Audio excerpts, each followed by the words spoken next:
நண்பர்களே வணக்கம். நாம் ரெண்டாவது டெஸ்ட்டு கண்டக்ட் பண்ணியிருக்கிறோம். ஸோ ரெண்டாவது டெஸ்ட் என்னென்னு பார்த்தீங்கன்னா பேரண்டத்தின் இயல்பு அப்படிங்கிற சிலபஸ் கீழே 7th சயின்ஸ் டேர்ம் 3ல் பாடம் பெயர் என்ன அப்படின்னு பார்த்தீங்கன்னா அண்டம் மற்றும் விண்வெளி அப்படிங்கிற பாடத்திலேருந்து கொஸ்டின்ஸ் எடுத்துக்கிறோம். எல்லா கொஸ்டின்ஸுமே கம்ப்ளீட் பண்ணியிருக்கிறோம். ஸோ இந்த பாடத்துலேருந்து நமக்கு எத்தனை கொஸ்டின்ஸ் கிடைக்கிது அப்படின்னு பார்த்தீங்கன்னா ஒரு 36 கொஸ்டின்ஸ் வந்து என்ன செய்யுது கிடைக்கிது.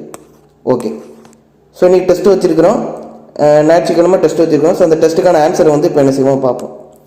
புவி மைய கோட்பாட்டை முன்மொழிந்தவர் யார் அப்படின்னு சொல்லி டிஎன்பிஎஸ்சிலையும் கேட்டுக்கிறாங்க, ஸ்கூல் புக்கில் இருக்குது. என்னன்னு பார்த்தீங்கன்னா முன்மொழிந்தவர்கள் முதல்ல யார் முன்மொழிகிறவங்க யாருன்னு பார்த்தீங்கன்னா பிளேட்டோ, ஏ மற்றும் பி இதான் நமக்கு ஆன்சர். அப்போ யார் அப்படின்னா பிளேட்டோ மற்றும் அரிஸ்டாட்டில். ஆனால் யாரால் புவிமைய ரெண்டாவது கொஸ்டின் பார்த்தீங்க பாருங்க, புவிமைய கோட்பாடு யாரால் வரையறுக்கப்பட்டது அப்படின்னு சொன்னீங்கன்னா அதுவும் தாலமி. இந்த ரெண்டுமே டிஎன்பிஎஸ்சியில் கேட்ட கொஸ்டின். ஸோ அதை என்ன செஞ்சுக்கோங்க, மார்க் பண்ணி வச்சுக்கோங்க. ஓகே, நெக்ஸ்ட் என்னன்னு பார்த்தீங்கன்னா இரு சுடர் தம்முள் நோக்கி ஒரு சுடர் புன்கண் மாலை மாலை மறந்தாங்க என்னும் பாடல் இடம்பெற்ற நூல். ஸோ சயின்ஸில் இருக்குது. ஸோ அதனால் வந்து ஆப்ஷன் என்னன்னு பார்த்தீங்கன்னா புறநானூறு. இது வந்து என்னென்னா சயின்ஸ் டாபிக் கிடையாது தான், பட் ஸ்கூல் புக்கில் இருக்கிறனால நம்ம என்ன செஞ்சுட்டோம், அப்படி என்ன செஞ்சுட்டோம், ஒன் வேர்டு எடுத்துக்கிட்டோம். அதுக்கப்புறம் அந்த பாட்டு புன்கண் மாலை மலை மறந்தாங்க இந்த பாடல் வந்து யாரை குறிப்பிடுது பார்த்தீங்கன்னா சேரமான் பெருஞ்சேரலாதன். ஸோ கன்ஃபியூஸ் பண்ணிடக்கூடாது. அதுக்கப்புறம் தொலைநோக்கி யாரால் கண்டுபிடிக்கப்பட்டது, நிறைய பேர் என்ன செஞ்சுக்க அப்படின்னா ஹான்ஸ் ஸ்லிப்பர்ஸே அப்படின்னு போட்டிங்க. யார் அப்படின்னா ஹான்ஸ் லிப்பர்ஸே, இதுதான் கரெக்டான ஆன்சர்.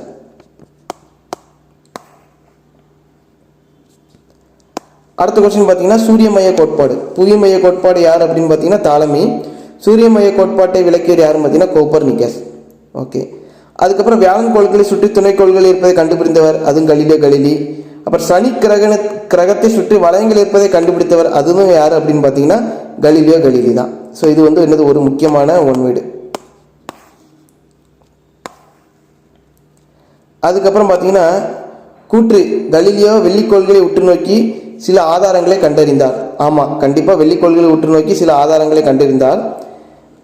காரணம் என்னன்னு பார்த்தீங்கன்னா அவர் புவிமைய கோட்பாடை உலகத்திற்கு எடுத்துரைக்க முன்மொழிந்தார் அப்படின்னு இருக்குது. தப்பு. அவர் எந்த மைய கோட்பாடை உலகத்திற்கு எடுத்துரைக்க நினைப்பார் அப்படின்னா சூரிய மைய கோட்பாடு. இந்த இடத்துல புவிமைய கோட்பாடு தப்பு, சூரிய மைய கோட்பாடு. ஸோ அதனால் கூற்று சரி, காரணம் தவறு. ஓகே, அதுக்கப்புறம் பார்த்தீங்கன்னா பிக் பேங்கிற்கு சுமார் 1 பில்லியன் ஆண்டுகளுக்கு முன்பு உருவாக்கப்பட்ட விண்மீன் திரள்களை கண்டறிய உதவும் தொலைநோக்கி எது? கலாம் சட், ஃபாரஸ், ஹப்புள் இந்த மாதிரி இருக்குது. ஸோ என்ன தொலைநோக்கி அப்படின்னு பார்த்தீங்கன்னா ஹப்புள் தொலைநோக்கி இதுக்கான ஆன்சர்.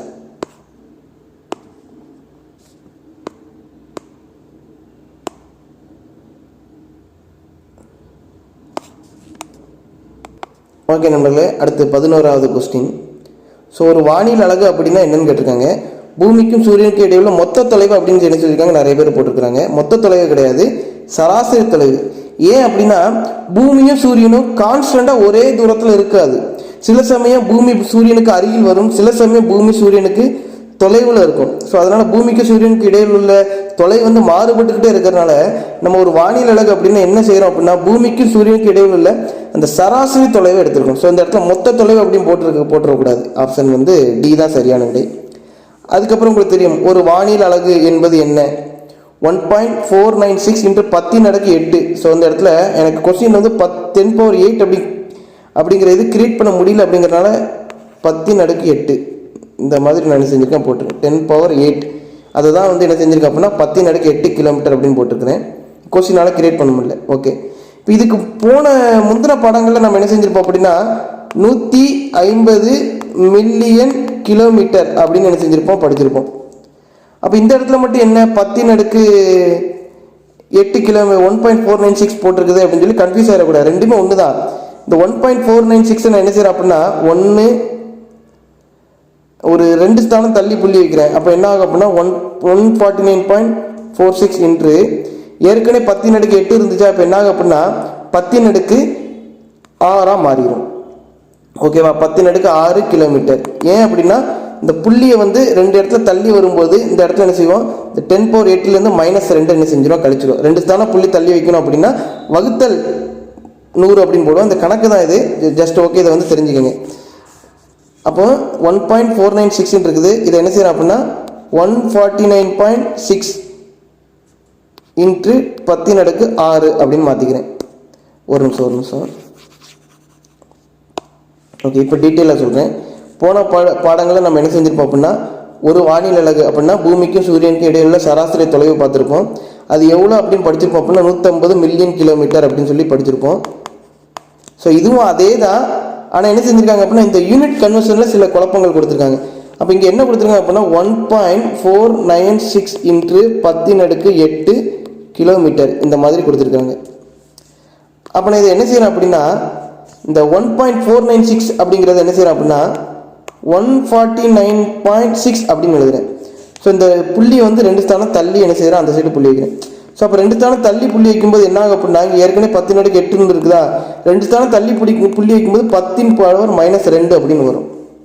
ஓகேவா? ஒரு புள்ளியை வலது பக்கம் நம்ம 2 ஸ்தானம் தள்ளணும் அப்படின்னா 10⁻2, இடது பக்கம் தள்ளணும் அப்படின்னு பார்த்தீங்கன்னா 10⁻+2 இந்த மாதிரி மாறும். இடது பக்கமான ப்ளஸ்ஸு, வலது பக்கம் புள்ளியை தள்ளி வச்சோம்னா -2. ஸோ அப்போ அடுக்கில் இருந்துச்சு அப்படின்னா இந்த 2 எண்ணிசெல்லாம் கழிக்கலாம். அப்போ என்ன வரும் அப்படின்னா 149.6 இன்ட்டு 10⁻6 கிலோமீட்டர் இந்த மாதிரி வரும். ஸோ இந்த 149.6 நம்ம என்ன சொல்லலாம் அப்படின்னா 150 அப்படின்னு சொல்லலாம். இந்த 10⁻6 அப்படிங்கிறது என்ன சொல்லுவாங்க அப்படின்னா மில்லியன் அப்படின்னு அர்த்தம்.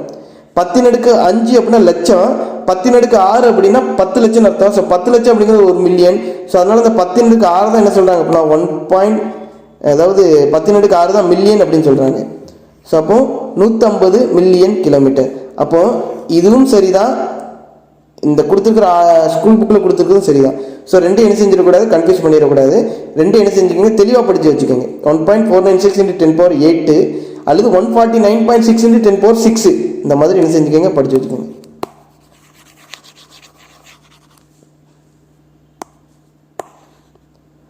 ஓகே, அடுத்து ஒரு ஒளியாண்டு அப்படின்னா என்னன்னு கேட்டிருக்காங்க. ஸோ ஒளியாண்டு அப்படின்னு தெரியும். ஒளியாண்டு அப்படிங்கிறது ஒரு வருடத்தில் ஒளி கடந்த தூரம்.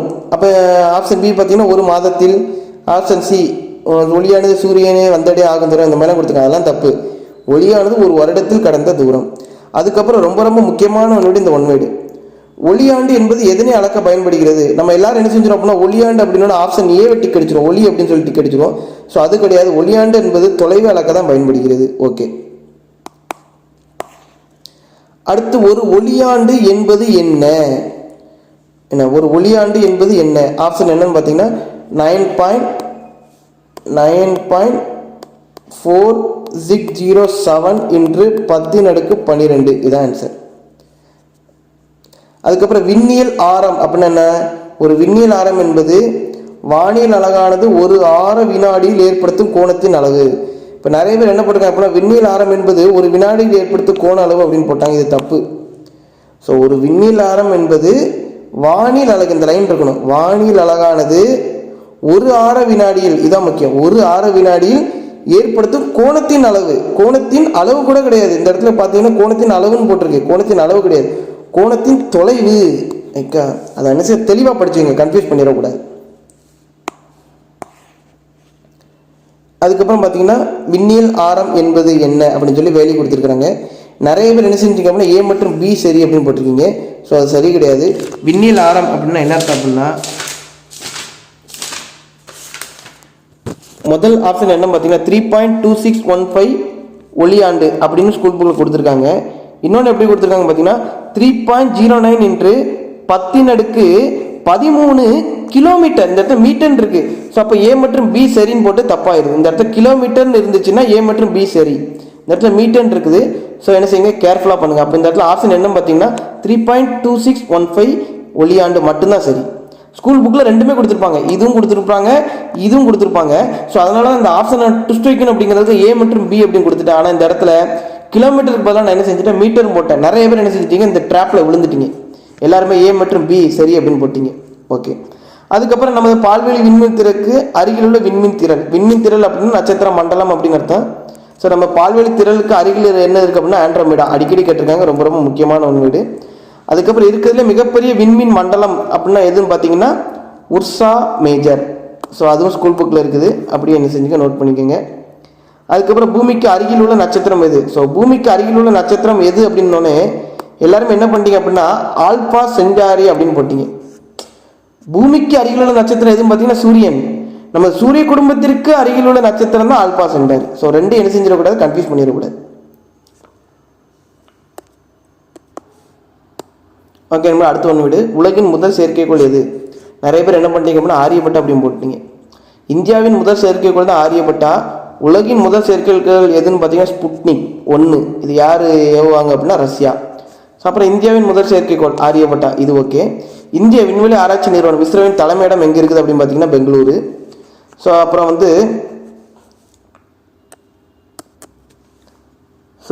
இஸ்ரோவின் தலைமையிடம் எதுன்னு பார்த்தீங்கன்னா பெங்களூரு. ஸோ இந்த பெங்களூரு இஸ்ரோ தலைமையிடத்தின் பேர் என்ன பார்த்தீங்கன்னா விக்ரம் சாராபாய் ஸ்பேஸ் சென்டர் அப்படின்னு அர்த்தம். Vikram Sarabhai space centre. அப்புறம் திருவனந்தபுரத்துக்கு பேர் என்ன அப்படின்னு பார்த்தீங்கன்னா, ஓகே நண்பர்களே, சின்ன தப்பு பண்ணிட்டேன். ஸோ பெங்களூரில் உள்ள இஸ்ரோவின் பெயர் என்ன பார்த்தீங்கன்னா விஆர் ராவோ. இஸ்ரோவின் தலைமையிடம் எங்கே இருக்குன்னா பெங்களூரு. அதன் பெயர் என்ன பார்த்தீங்கன்னா விஆர் ராவோ. திருவனந்தபுரத்தில் இருக்குது பார்த்தீங்கன்னா அது பேர் தான் விக்ரம் சாராபாய். ரொம்ப ரொம்ப முக்கியமான ஒன்று, டிஎன்பிஎஸ்சியில் கேட்ட கொஸ்டின். ஸோ இப்போ விக்ரம் சாராபாய் ஸ்பேஸ் சென்டர் எங்கே உள்ளது அப்படின்னு கேட்டிருக்காங்க, திருவனந்தபுரம். அதுக்கப்புறம் பார்த்தீங்கன்னா ஸ்ரீஹரிகோட்டாவில் இருக்குது பார்த்தீங்களா, அதில் உள்ள ஸ்பேஸ் சென்டர் பேர் என்ன அப்படின்னு பார்த்தீங்கன்னா சதீஷ் தவான். இந்த மூணையும் இந்த ஒன் வேல என்ன செஞ்சு நோட் பண்ணிக்கோங்க. ஸ்கூல் புக்கில் கிடையாது, பட் டிஎன்பிஎஸ்சியில் என்ன செஞ்சுருக்காங்க அப்படின்னா அடிக்கடி கேட்டிருக்காங்க. ஸோ இந்திய விண்வெளி ஆராய்ச்சி நிறுவனத்தின் தலைமையிடம் பெங்களூரில் தான் இருக்குது. இப்போ அந்த பெங்களூரில் இருக்கிற இஸ்ரோ சென்டர் பேர் என்ன பார்த்தீங்கன்னா விஆர் ராவோ. நம்ம திருவனந்தபுரத்தில் இருக்கிற இஸ்ரோ சென்டர் பேர் விக்ரம் சாராபாய். ஸ்ரீஹரிகோட்டாவில் இருக்கிறது என்னன்னு பார்த்தீங்கன்னா சதீஷ் தவான். இது என்ன செஞ்சுக்கோங்க, மார்க் பண்ணி வச்சுக்கோங்க. அதுக்கப்புறம் கீழ்காணும் கூற்றை ஆராய்க. இந்திய விண்வெளி ஆராய்ச்சி நிறுவனம் 1969 உருவாக்கப்பட்டது. சரிதான். இந்தியாவின் முதல் செயற்கைக்கோளான ஆரியபட்டாவை என்ன செஞ்சுருக்காங்க அப்படின்னா ரஷ்யா வடிவமைத்ததும் போட்டிருக்காங்க. ஸோ அது யார் வடிவமைச்சா அப்படின்னா இந்தியா தான் வடிவமைக்கும். அதனுடைய ஏவுகணை வாகனத்தை தான் ரஷ்யா வடிவமைக்கும். ஸோ அதனால் இந்த இடத்துல இந்தியா அப்படின்னு போட்டு தான் கரெக்டு. இந்தியாவில் உருவாக்கப்பட்ட SLV-3 என்னும் ஏவுகணை மூலம் சுற்றுவட்ட பதியப்பட்ட முதல் செயற்கைக்கோள் ரோகிணி. இந்த ஸ்டேட்மெண்ட் கரெக்டு. GSLV செயற்கைக்கோள் வாகனம் செயற்கைக்கோளை புவிசார் வட்டப்பாதையில் வைப்பதற்காக உருவாக்கப்பட்டது. ஸோ அப்போ இதுவும் கரெக்டு. அப்போ கூற்று 1, 3 மற்றும் 4 சரி. 2 ஏன் தப்பு அப்படின்னா ரஷ்யா கட்டமைத்துன்னு சொல்லியிருக்காங்க. ரஷ்யா கட்டமைக்கல, இந்தியா தான் கட்டமைத்தது. அப்புறம் இந்தியாவில் உள்ள கிரையோஜெனிக் இயந்திரமான GSLV-D5 உதவியுடன் ஏவப்பட்ட செயற்கைக்கோள் பேர் என்ன? GSAT-14. இது ஸ்கூல் புக்லேயே டைரக்ட் கொஸ்டின். அப்புறம் ஒரு 104 துணைக்கோள்கள் ஒரே நேரத்தில் விண்வெளியில் செலுத்திய ராக்கெட் பெயர் PSLV-C-37. அப்புறம் 4 டன் எடை கொண்ட கடினமான செயற்கைக்கோளை விண்ணில் செலுத்திய ராக்கெட்டின் பெயர் GSLV-MK3. அதுக்கப்புறம் பார்த்தீங்கன்னா இந்தியாவின் ஏவுகணை நாயகன் என அழைக்கப்படுவர் யார்? ஏவுகணை நாயகன் என அழைக்கப்படுவர் அப்துல் கலாம். நம்ம இந்தியாவின் முதல் அணுவெடிப்பு சோதனை, இந்தியாவோட முதல் அணுவெடிப்பு சோதனை என்னன்னு பார்த்தீங்கன்னா லாஃபிங் புத்தா என்று அழைக்கக்கூடிய சிரிக்கும் புத்தர் தான். ரைட்டா? ஸோ இதை கன்ஃபியூஸ் பண்ணிடக்கூடாது. அதுக்கப்புறம் பார்த்தீங்கன்னா இந்தியாவை அணு ஆயுத வல்லரசாக மாற்றிய அணுவெடிப்பு சோதனையின் பெயர் என்னன்னு பார்த்தீங்கன்னா ஆப்ரேஷன் சக்தி.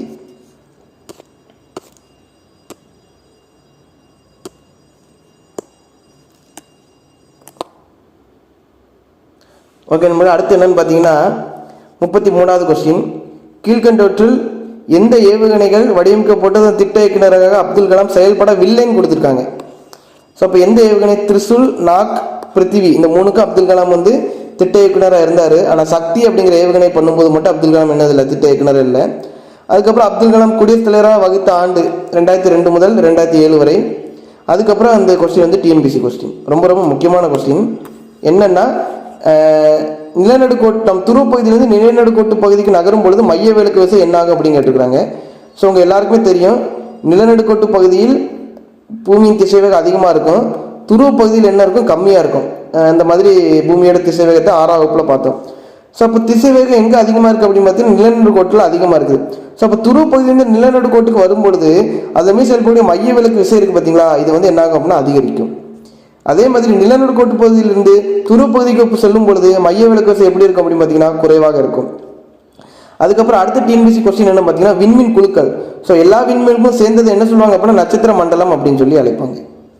அவ்வளோதான் கைஸ், 36 கொஸ்டின். ஸோ இதுக்கான ஆன்சர்ஸ் இதுதான். நீங்கள் எவ்வளோ மார்க் பண்ணியிருக்கிறீங்க அப்படிங்கிறத கமெண்ட் பண்ணுங்கள். நன்றி, வணக்கம்.